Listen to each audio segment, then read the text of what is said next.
Bapa dan Putra dan Roh Kudus. Amin.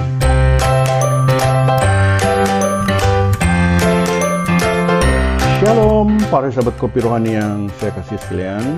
Bersama dengan saya John Lancin, menemani Anda berkopi-kopi rohani pada hari ini Selasa 19 hari bulan Julai 2022 dengan merenungi Injil Matius bab 12 ayat 16 hingga ayat 50. Mari kita dengar dan merenungkan.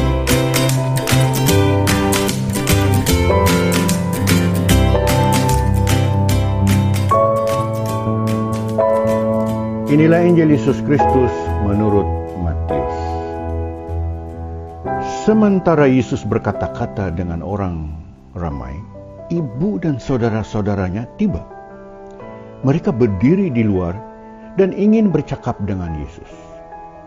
Seorang daripada orang ramai itu memberitahu Yesus bahwa ibu dan saudara-saudaranya hendak bercakap dengan dia. Tetapi Yesus berkata, "Siapakah ibuku? Siapakah saudara-saudaraku?" Lalu dia menunjuk kepada pengikut-pengikutnya dan berkata, Lihatlah, inilah ibuku dan saudara-saudaraku. Sesiapa melakukan kehendak Bapa-Ku yang di surga, orang itu saudara lelaki, saudara perempuan, dan ibuku. Demikianlah Injil Tuhan. Sahabat yang saya kasih sekalian, saya pasti ramai antara Anda sekalian kenal lagu Ibu yang dipopulerkan oleh penyanyi legenda Tan Sri P. Ramlee. Malah dapat menitiskan air mata jika dinyanyikan sesuai pada masa dan tempatnya. Ibu, ibu, engkaulah ratu hatiku.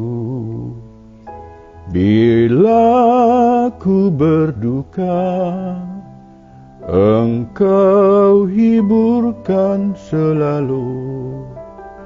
Ibu, ibu, engkaulah ratu hatiku. Wow, betapa mulianya peranan seorang ibu di dalam kehidupan kita. Berbahagialah Anda yang masih ada ibu, tempat mengadu dan mendapatkan penghiburan. Namun, ingatlah, semakin kita dewasa, ibu akan semakin tua juga. Kekuatan dan kemampuannya akan terus berkurang. Nah, sebagai seorang anak, hendaknya kita memaklumi akan proses penuaan tersebut, bahkan menghibur dan menolong ibu kita dalam segala hal. Sayangnya, hal ini tidak berlaku bagi beberapa orang. Ada yang suka menengking dan memaksakan kehendak mereka pada ibu. Mereka sanggup menyuruh ibunya bagaikan hamba untuk memenuhi keperluan pribadinya. Bahkan ada yang tega menyangkal ibunya sendiri di khalayak ramai di antara teman-teman dan kawan-kawan. Hal ini sudah banyak terjadi dalam masyarakat kita. Bagaimana rasanya seorang ibu ditengking oleh anaknya? Tentu merasa sakit hati, bukan?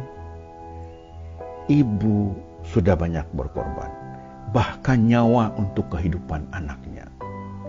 Tapi ternyata itu belum apa-apa dibandingkan dengan tengkingan dari anaknya sendiri.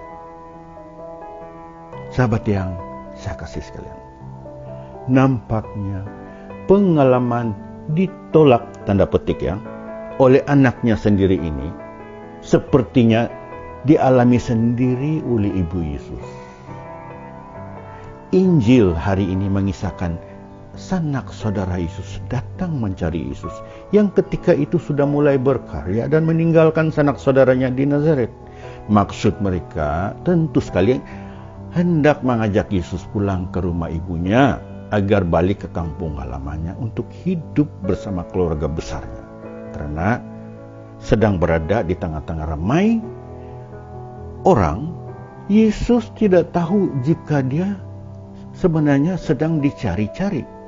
Maka ada orang yang memberitahukan Yesus mengenai kedatangan ibu dan saudara-saudaranya. Namun, jawaban Yesus sungguh mengejutkan. Karena dia berkata, "Siapa ibuku? Siapa saudara-saudaraku?" Lalu katanya, sambil menunjuk ke arah murid-muridnya, "Ini ibuku dan saudara-saudaraku, sebab siapapun yang melakukan kehendak Bapakku di surga, dialah saudaraku laki-laki, dialah saudaraku perempuan, dialah ibuku." Nah, jawaban Yesus ini mengingatkan kita akan jawabannya ketika setelah hilang 3 hari, lalu diketemukan oleh ibu bapanya di bait Allah. Dia pernah mengatakan demikian, "Mengapa kamu mencari aku? Tidakkah kamu tahu bahwa aku harus berada di dalam rumah Bapakku?" Itu boleh kita baca di dalam Lukas bab 2 ayat 49. Nah, Yesus seakan-akan menyangkal hubungannya dengan ibu dan saudaranya itu. Sahabat yang saya kasih sekalian, apakah Yesus memang tidak menghormati tradisi? Tidak menghormati ibunya sendiri, saudara maranya sendiri? Sabar dulu sahabat sekalian. Sebenarnya Yesus ingin membuka pemahaman baru mengenai keluarga dalam konteks kerohanian. Keluarga bukan sekadar hubungan darah. Keluarga adalah kumpulan orang-orang yang memiliki visi dan misi melakukan kehendak Bapa di surga. Tindakan Yesus ini sebenarnya mau menunjukkan siapa sebenarnya ibu dan saudara-saudaranya itu.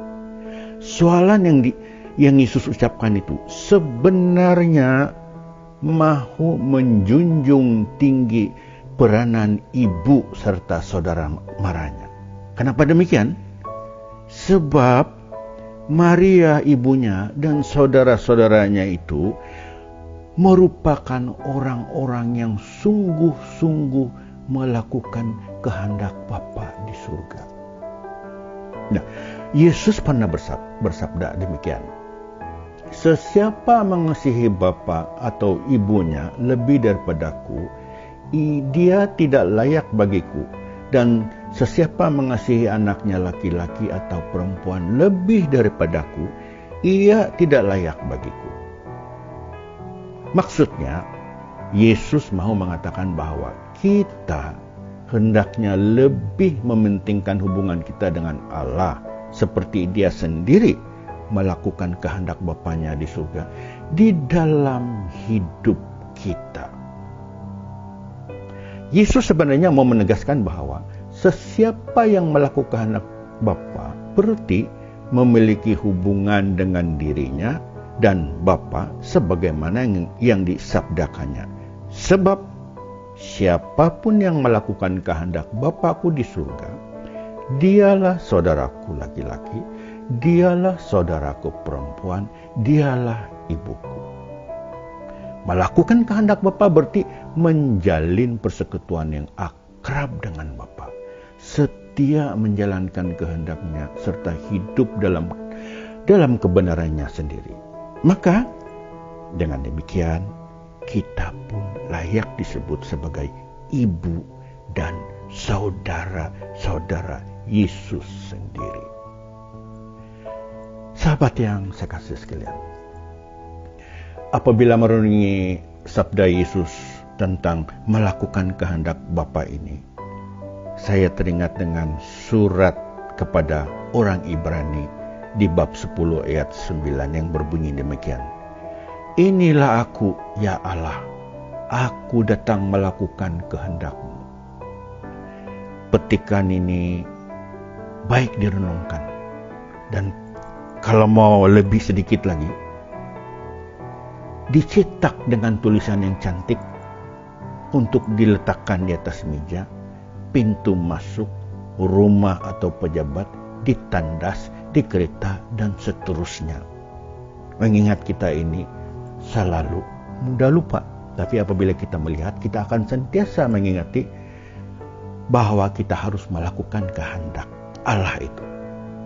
Nah, kita mahu meneladani Yesus yang datang ke dunia untuk menyelamatkan dunia seisinya dengan berusaha sekuat tenaga bersama-sama serta bantuan rahmat Tuhan ke tempat manapun atau dimanapun kita datang untuk menyelamatkan apa yang tidak selamat, membetulkan apa yang tidak betul, mengatur apa yang tidak teratur, dan lain sebagainya. Pertama-tama, kita perhatikan keluarga kita sendiri, community kita di mana kita berperanan aktif di dalamnya. Nah, setiap kali kita memasuki rumah kita, hendaknya kita mengamalkan mentera ini dengan mengatakan demikian, inilah aku ya Allah, aku datang untuk melakukan kehendak-Mu.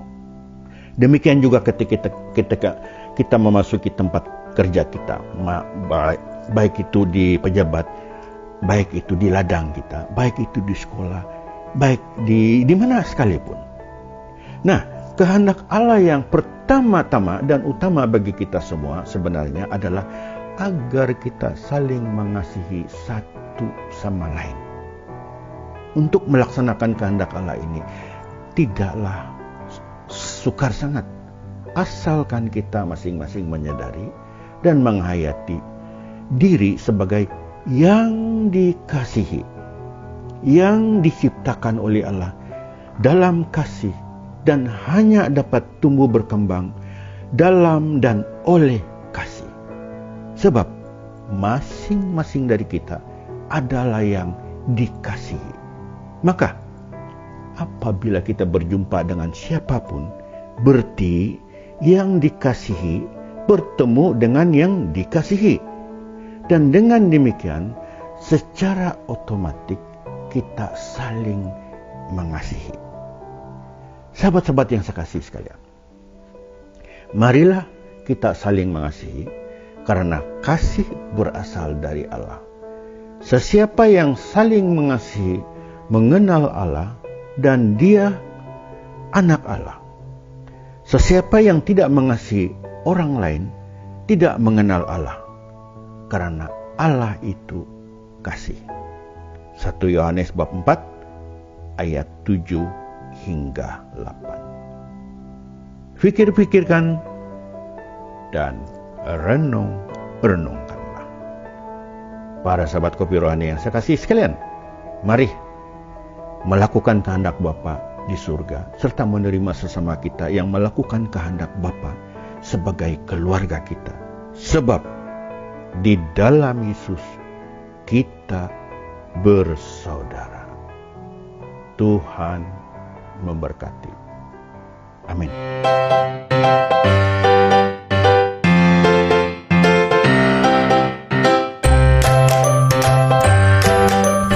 Terima kasih kepada Cikgu John Lansin atas firman Tuhan dan renungan sebentar tadi. Tuhan memberkati dalam nama Bapa dan Putra dan Roh Kudus. Amin.